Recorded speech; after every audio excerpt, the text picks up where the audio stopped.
Bayan Muna Representative and Attorney Nery Colmenares. Good morning, Sir Nery. Hi, good morning, Ted. Good morning, Cha. Good morning po sa lahat ng mga viewers at listeners ninyo. Good morning, Attorney Nery. Nice to see you po. Happy Monday. Yes po.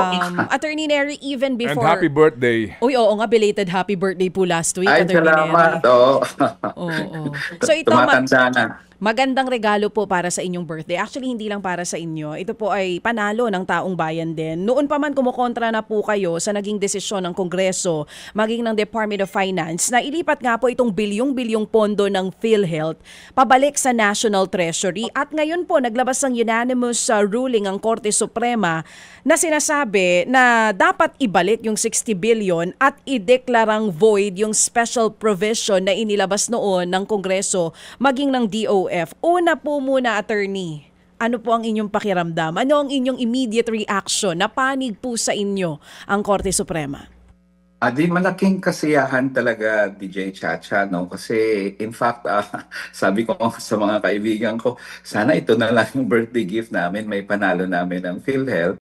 Eto mga kababayan, isang malaking panalo para sa isang petisyoner ang pagpabor ng Korte Suprema sa kanilang petisyon ukol sa pagbabalik ng 60 billion excess fund ng PhilHealth na inilipat na sa National Treasury, mga kababayan. Isang malaking panalo po ito sa ating mga mamayang Pilipino. Ay nako, magandang pamasko po to, lalong-lalo na sa ating mga kababayang Pilipino, mga kababayan. Pero ito, panonoorin natin to sa video na to, itong panayam dito kay Congressman Colmenares, mga kababayan, na isa sa mga sumulong dito sa petisyon na to, dito sa PhilHealth Fund na ninakaw at hiniram ng gobyerno. Buti na lang at ibinalik na nila dahil ang dami po nating mga kababayan na nangangailangan ng tulong dito.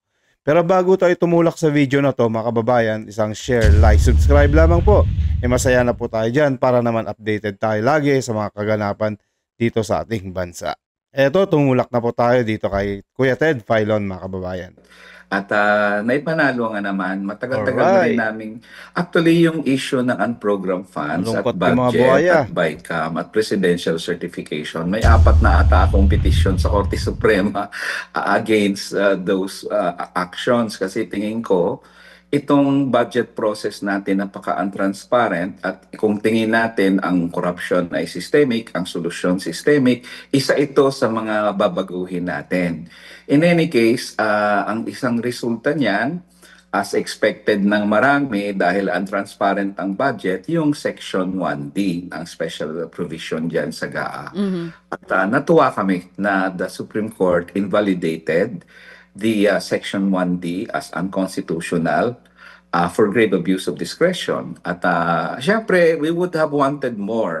Syempre, gano'n naman talaga meron kami sanang gustong ilaban ng mga issue doon, hindi but still, we take the win.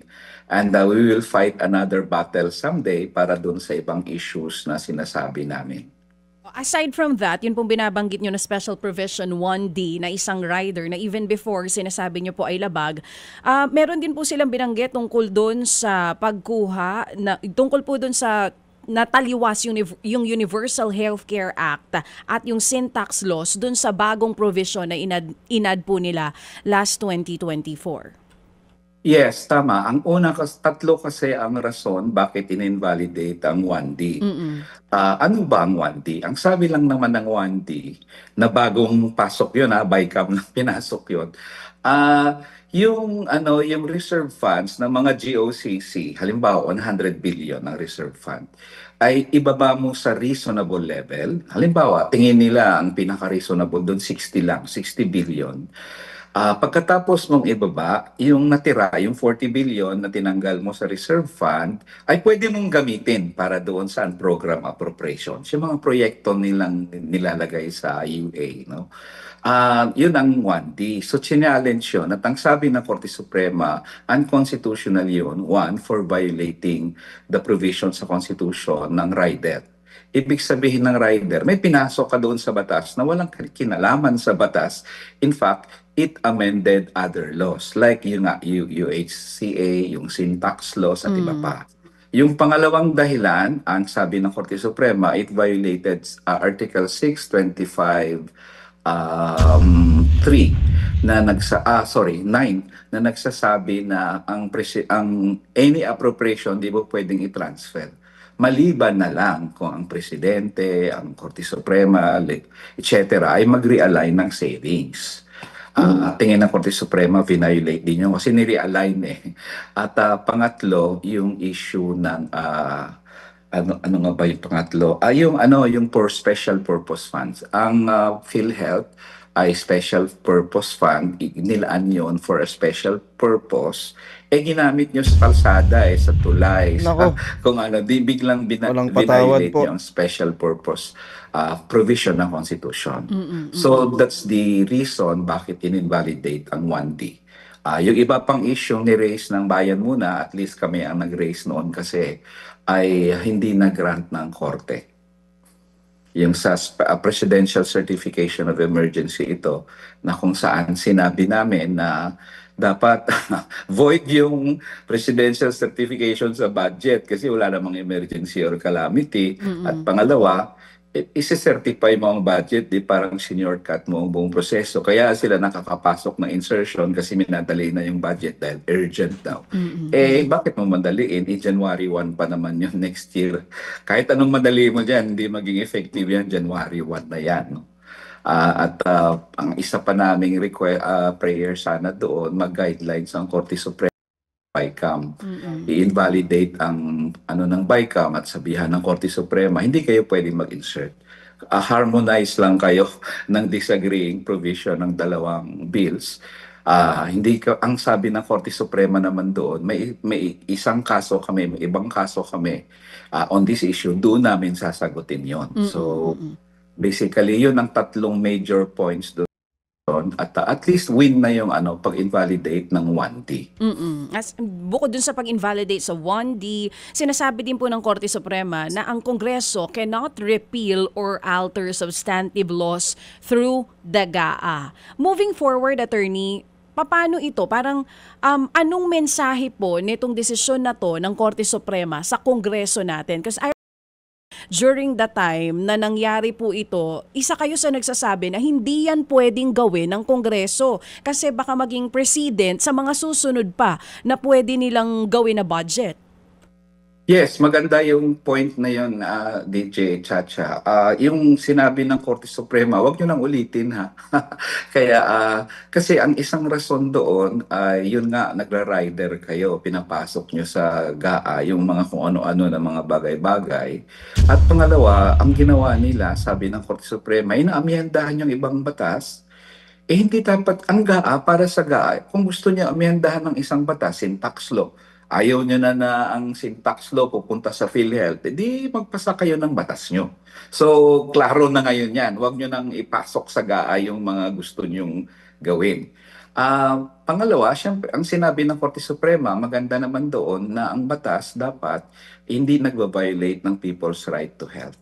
At yung right to health dyan, kasasabi niya, dapat mag-i-endeavor ang gobyerno towards fulfilling the right of the people to health, accessible health services and goods. Hindi ito, alam namin, it's a process, endeavor lang naman ang term.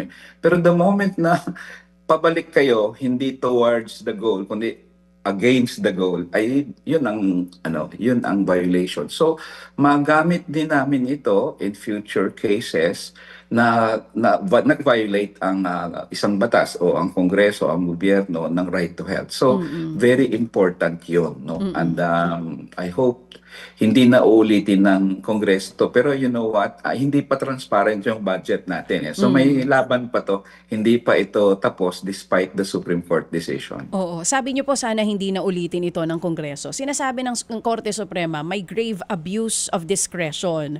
So, ako po personally, ang tanong ko dito, malinaw sinasabi ng Korte, it's unconstitutional pero natuloy pa rin yung paglipat ng pondo. Meron po bang mananagot na pinilit pa rin po nila itong gawin kahit na alam nila na hindi naman talaga po pwede? Well, una muna, ang sabi ng Korte Suprema, yes, grave abuse of discretion. Therefore, isoli nyo. Ang Tama yon, agree kami doon. Hindi pwedeng hindi isole, no? Hindi siya katulad ng isang kaso namin dati, 2013, 2014, na kung saan pork barrel at DAP yung aming challenge noon. Naipanalo naman namin, pero ang sabi ng Korte Suprema at the time, operative fact, nagawa na yung tulay eh. So ano bang gagawin natin dyan, di ba? Huwag nyo na lang ulitin, di ba? So yun yung yun yung maganda doon na sinabi ng Korte Suprema, ibalik nyo. Yung nag-agree ako kay Cardinal Ambo David nung sinabi niya na bakit igaapa? Hindi parang, di ba, in the first place, contingent pa yon, ipasok nyo sa GA. Pangalawa, pwede bang isoli? Ako naman, tingin ko, correct siya. At nagsabi naman ng gobyernong isoli nila eh. Nag-commit naman si President Marcos na ibalik namin to. May mga savings naman tayo dyan eh. So, ayun pala, di sana pinasoli muna. Ngayon, nandyan na yan. Yun ang desisyon ng Korte Suprema. Halongkatin muna natin bago ang lahat, bago natin igaayon. Saan nyo ginastos yung PhilHealth Fund? I-account nyo nga muna yon. Anong tulay? Pangalawa, gusto naming malaman at sana naman Korte Suprema mag-require pa nito. I-account nyo nga yung unprogrammed fund na nagastusan nyo. Yung ginastos nyo to prove na hindi nyo na kayang isoli ngayon. Di ba? Although tingin ko, parang hindi sila nagkiklaim na hindi nila kaya kasi nandyan lang yan eh. Isoli mo, huwag mo nang gastusin. O hindi na kailang hintayin yung GA. But in any case, doon mangyayari ang mananagot. Ang punto ng isang petisyon nila Justice Carpio was this, may technical malversation at the very least, or plunder even. At ang sabi ng Korte Suprema lang doon, walang ruling ang Korte Suprema doon. Ang sabi niya lang, hindi ito ang proper remedy. Yung certiorari. Iba criminal case ito eh. So, buhay pa yan. At tingin ko dapat may managot doon. Okay. May bad faith yun eh. May bad faith talaga yun eh. Matagal na bang kinikriticize ang unprogrammed operation? Yung kanilang mga pagpasok ng... Actually, may isang provision pa dyan sa unprogrammed appropriation na gusto namin questionin. But in any case, dito muna tayo sa 1D. Pinasok nyo. Nung pinasok nyo, marami na yung nagreklamo. Conscious kayo doon. In the second place, nag-file na kami ng petition sa Korte Suprema as early as August. August pa lang nandun na kami. First tranche pa lang naman ang na-release nila. Yung second and third. O di sana hindi nyo na ginastos yun, may petition na. Later, nag-TRO ang Korte Suprema. Nag-file ang bayan muna October 27 ata ng motion for TRO. Ginrant ng Korte October 28 ata. O di alam nyo na, ba't nyo pa ginagastos yung mga So may bad faith yun para sa amin at the very least. Secondly, of course, irregularities doon sa pag-gastos noon, dapat rin may managot noon. At the very least, tingin ko, pwedeng ilaban talaga yung technical malversation kasi ginalaw nyo ang isang pondo na nakalaan para sa isang item. Ginawa nyong mag-fund ng other items kasi ang kwento talaga doon, kung i-summarize ko lang sa dami nilang pork barrel, pinalobo nila ng pinalobo ang unprogrammed appropriation. Sa dami nilang pinangakuan ng project, pinalobo ng pinalobo. Ngayon, nang lumobo na yan from 281 billion sa NEP, sa National Expenditures Program, naging 741 billion. So, mga 400 plus billion ang pinasok, in-insert nila doon. Ngayon nang lumobo na, sabi nila, teka muna, saan tayo kukuha ng pondo? Nakita nilang GOCC. Una natin yung reserve fund. Paano yun? Reserve ngayon. Ibaba nyo muna, kunyari, sa reasonable level. Baba nyo. Pag binaba nyo, yung sobra nun, kunin na natin. Ganon actually para sa akin, kung i-script mo sa sine, ganon yung ginawa ganon yung nangyari. So sa akin, dapat may managot doon. Isoli ang pera, pero lahat ng sangkot dapat managot. Amen. Oo, yan din ang gusto ng taong bayan. Kasi kung nagsoli lang sila ng pera, baka di magtanda ang mga yan. Ulitin pa nila. Kasi papasauli lang pala eh. Oo. Attorney Nery, tama po ba yung pagkakaintindi ko po dun sa explanation ninyo? Yun pong criminal liability, hindi pinagdesisyonan ng Korte Suprema, sabi nyo po, buhay pa yan. So, saang forum ito dapat ituloy? Yung sinasabi nyo po na tingin ko technical malversation yan or plunder. Pwede po ba ito sa ombudsman? Ganun po? Yes, pwede yan at pwede. Sa korte na kasi yan on a criminal proceedings. Ah, ang Korte Suprema kasi certiorari yung final naming lahat eh. So yung sinabi doon sa petisyon nila Justice Carpio ng Isang Bayan ay hindi ito ang proper remedy. So pwede pa ba nila or namin or sino man sa atin ay mag-file sa mga korte? Pwede pa. Oo. Pwede pa. Wala namang sinabi ang korte na hindi yan technical malversation. Technical, ang sabi niya lang, maghanap kayo ng ibang remedy, huwag dito. So yeah, buhay yun. Buhay na It can buhay be ito. rectified. Oo, Yes. so hindi pa kami nawawalan ng pag-asa kasi nung lumabas yung decision, sinasabi, walang criminal liability, pinababalik lang yung pera. Pero even ikaw po, ang pagkakaintindi nyo dun sa naging desisyon ng korte, hindi pa. Buhay pa ito, pwedeng dalhin to sa ombudsman at mapanagot kung sino yung mga may kinalaman kung bakit nakuha yung pondo ng PhilHealth. Yes, tama ka, Cha. At sana wag kang mawalan ng pag-asa kasi the moment na mawalan tayo ng pag-asa, hindi na tayo lalaban. Hindi na natin mabago ito. So, I know the frustration of everybody, kahit ako nga. But, we win sometimes, we lose sometimes, pero tuloy lang ang laban hanggat hindi mabago ang sistema. Well, this is a win for all nabuhayan ako ng loob dito sa desisyon ito ng Korte Suprema. Yes. Kahit pasabihin na natin na medyo ang tagal, late na nga po. Ito po bang naging desisyon na ito, kasama po ba dito yung sa PDIC funds? Mas malaki po kasi yun 107 billion pesos. Automatic na po ba iyon? Yan ang aking posisyon, hindi na banggit. We raised it sa Bayan Muna petition, we raised PDIC. Doon sa Memorandum of Arguments, we also raised PDIC. Pero wala doon sa desisyon. Ako, ang position ko dyan, of course, since ang 1D ay na-nullify for being unconstitutional, everything that stems from it is also void. Yes. At yung nag-stem from 1D, ibig sabihin yung basis o otoridad na nagsabing ilipat mo yan, ay unconstitutional. Yung utos sa PhilHealth na ilipat mo yan is void. Therefore, yung utos din sa PDIC na ilipat mo yan is void. Yung kinaiba lang ng kasi for two reasons. Hindi ko masyadong naririnig ang PDIC. At pangalawa, syempre, yung issue ng health kasi ibang bagay yun eh. Ito, mga depositor sa bangko, no? Yung nagde-deposit tayo, insurance yun eh. Na pag may nangyari, may bank run or may something na nangyari, na bankrupt yung bangko, may insurance ka, nababayaran ka doon sa deposito mong nawala. Importante ba yan? Importante din yun. Kasi savings mo yun eh. Nandun lang yun, tapos nawalang bigla, maano ka ngayon, di ba? So, that's we may raise, kami sa Bayan Muna at least, pwede naming i-raise yan in the future or even, in this case. Tingnan namin yan. Opo, parang attorney, no? Parang siguro ho, kumbaga sa interpretasyon ng ninyo, ipso facto, kasama dito itong Republic Act 3591 creating the PDIC. Kasi sabi ng Supreme Court, ang isang GAA, hindi ka pwedeng isang provision lang, ang dami mo nang inamyendahan na batas, di po ba? Parang dito po, it's understood na automatic, lahat ng kinalikot ninyo na mga pera na meron po namang kaukulang batas na pinaglalaanan specific ay illegal. Ganun po yun, attorney. Correct yan, Ted. Tama yon. So, hindi man siya nabanggit, we go to the basic principle. Yung binanggit mo kasi isa principle eh. Na invalidated na yan eh. So, bakit maging valid yan?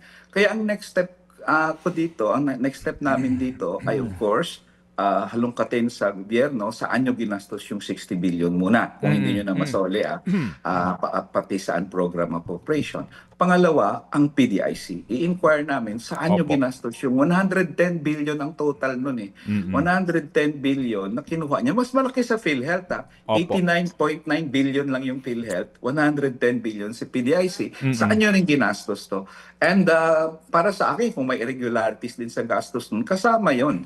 Kasama talaga yun sa mga kaso na isasampa. Opo. Alam niyo, Attorney Nery, PhilHealth and PDIC, ito kasi ngayon ang hindi siguro po na pagtatanto ng marami na double whammy na naman tayo dito eh. Unahin natin tong PhilHealth. Ang House ngayon ipinagmamalaki na hindi, ibabalik namin yung pera ng PhilHealth sa pamamagitan nitong provision sa GAA for 2026. Opo, ang tanong dito, sandali lang, pera nyo ba yan personal na ibabalik nyo? Kasi lumalabas ngayon, attorney, tama ho ba ang analysis na, okay, DBM, DPWH, saan nyo ba ginamit yung pera parang pangkalusugan ng mga Pilipino? Saan? Saang proyekto? Yan bang proyektong yan hindi kinurakot? Kasi ang sinasabing ibabalik namin yung pera ng PhilHealth, nangangahulugan na ilalagay pa rin sa budget na ang pagkukunan, pera pa rin natin. Correct yan, diba, Ted? attorney? Lubong-lugaw. So, ano ito? Ang yabang-yabang nyo, hindi ibabalik namin yung pera. Pera Kasi naman kukunin natin yung yan. pera. Pera nyo ba yan? Pera din namin na ibabalik nyo sa amin eh. Parang ganun po yun, di ba, attorney? Tama. So, yun yung, in fact, ang complaint ni Cardinal David, di ba? Na, parang kinuha nyo sa kabilang bulsa eh. Kukunin nyo naman, nahuli kayo, nabisto kayo, tapos sabi nyo, sige, kukuha kami sa kanang bulsa nyo para parang ganun, di ba? So, yeah, I guess, at hindi dapat yun pangalandakan kasi nahuli ka eh. Tapos ipapangalandakan mo pa ng pinapasoli sa'yo. So, yeah, I agree with that. Kaya, maganda na may desisyon ng Korte Suprema na ibalik nyo, unlike, of course, yung sa pork barrel dati. Operative fact na yon, doctrine. Dito, sabi ng Korte Suprema, hindi applicable dito, soli nyo. Kaya lang, yun nga sa GAA, at sana naman ay... Pero i-insist pa namin na isoli ng executive kasi hindi pa kami matunawan doon eh. Sabi, pa-account namin yes, at the sir, very yes, sir. Palagay ko po doon dapat magsimula ito, no? Kung nagmamalaki itong Marcos administration ng transparency, accountability, and good governance, saan nyo dinala pera ng bayan? Dito po sa PhilHealth funds na ito. Pati ho ang PDIC kasi, attorney, ito pong 107.23 billion. Ang perang ito ay nalikom ng PDIC. Ito po kasi ay isang korporasyon na nangongolekta ng mga, kumbaga parang premium po ito na nanggagaling sa mga bangko. Ano po? Lahat po ng mga bangko ay nag-aambag-ambagan dito, pribadong bangko man o state-owned na mga banks na nagko-contribute sa PDIC para pag may na-bankrupt na bangko, may pagkukunan ng insurance. Kung ginasta mo ang pera ng PDIC, so saan mo dinala yung pera? Pera ito ng korporasyon din eh. So tayo din mag-aambag-ambagan para bayaran din yung PDIC. Di ba ito malaking insulto sa atin? Corrected. Tayo ngayon ang magbabayad dyan. Gobyerno meaning. Kasi parang pabagsakin mo ba ang banking system just because kinuha yung 107 billion, di ba? Tama yon. At sa akin, yung premium na yon na binabayad ng mga bangko, technically galing din yan sa depository. I'm sure sinisingil yan sa atin as cost, di ba? So, at ang involved na dito is yung private yung mamamayan na pribado di ba? So, bakit nyo kinuha yon para sa paborito nyong tulay at flood control project? Technically nga, hindi nyo pera yun di ba? Mga premium. Pero dito tayo babalik, bakit insurance yung target nila? Kasi tingin nila, yung reasonable na level lang daw, ay yung kailangan mong gastusin. Hindi nila kinonsider yung contingent liability test. Yung pag nangyari yung event na yon, may pambayad ka, di ba? Hindi ka kakapusin. Lahat, sabi ng Korte Suprema sa desisyon, lahat ng insurance scheme, yung lifeblood niya ay yung premium. Kasi pambayad mo yan just in case may mangyari. Malim sa PDIC, halimbawa may bankrupt, may pambayad ka. Ngayon, tinanggal nyo yan kasi hindi naman ginagastos yan wala namang nangyayaring liability kung mangyari, di ba? Yun yung sabi ng Korte Suprema at pupulutin talaga tayo sa kangkungan kasi wala silang pambayad Kinuha nila yung pondo na yon, so kapos yun. Therefore, sa PDIC, I really hope na magkusa muna kasi hindi na decide ng Korte Suprema. magkusa muna ang gobyerno na ibalik nyo rin yung 110 billion ng PDIC bago kayo kasuhan namin na naman ulit, di ba? So sana para ma-avoid na natin yung mahabang kaso, kusa na kayong ibalik kasi hindi nyo pera yan. Bakit nyo gagastusin sa kung anong pontong yan?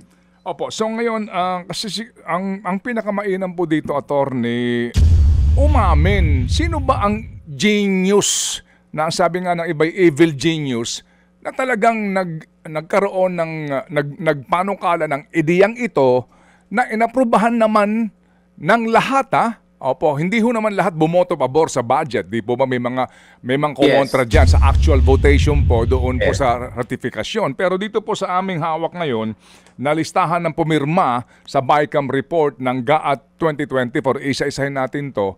Sino ang responsable? Sino ang nag-isip nitong provision na ito na pinanggagalingan po ng lahat ng problemang ito?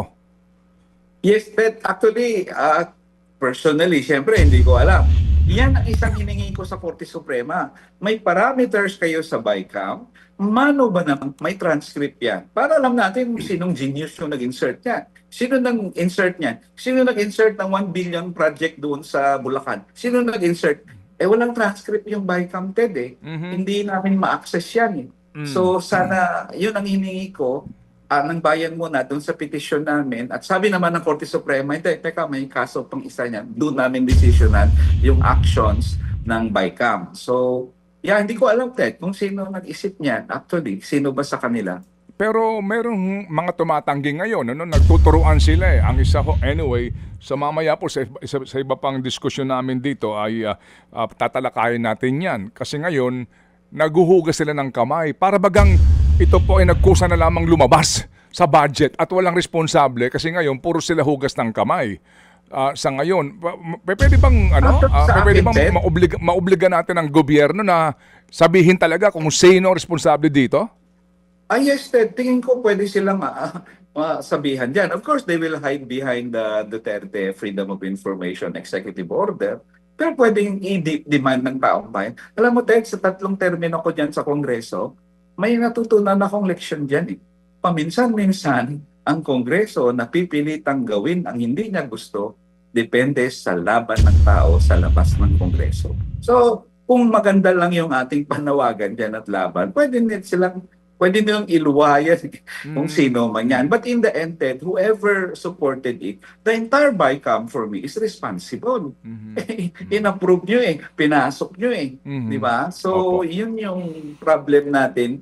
Yan nga nakalagay doon sa isang dissenting opinion sa desisyon na yan ang hirap sa presidential certification. Kasi minamadali nyo, nakakapasok tuloy, hindi mas scrutinize ng Kongreso kasi second and third reading isang araw lang ilang minuto lang third reading na hindi ko pa nga nung nandun ako hindi ko alam kung anong amendments kasi ang dami nilang amendments sinusulat-sulat ko pero hindi mo na matandaan yan kaya minsan ang inaaprubahan ng third reading itong tingin ko sa GAA at probably other laws hindi yun ang tunay na tinransmit sa Senado. Marami ng changes doon. Kung suyurin mo lang ang journal, maraming changes doon na pinasok dahil hindi na namin masundan ang second and third reading. Pero inapprove yan ng BICAM. Therefore, may responsibility ang BICAM. At siyempre, yung mga bumoto rin dyan, in a sense, bakit nyo inapprove? Hindi nyo na inaral yung mandate? Hindi niya ba nakita yun na isang batas na pinasa namin sa Kongreso, bina-violate nito? Hindi namin alam na nakalagay ang Constitution sa aming rules of the House of Representatives. Violate namin ito.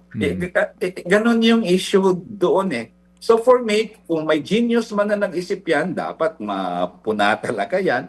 Pero in the end, it was the entire BICAM Conference Committee who decided on the insertion and any other insertion. Therefore, isa sila sa responsable dyan. Sige po. So, sa ngayon, ano po ang balak po ng inyong grupo dito po sa ating mga napag-usapan na ito? Na kumbaga, pasalamat man po tayo.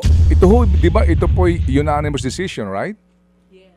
Yes, yes. Opo, May okay. concurring and dissenting but on separate opinion pero unanimous sila Opo, dito. okay. So, ano po ang balak po ninyo? Dito po sa pagkaklaro pa po sa ilang pong mga bagay na kanin nyo po, baka po na naman. Baka na naman, di ba? Dahil hindi kasama dito, alam nyo na ho, marami pong mga genius.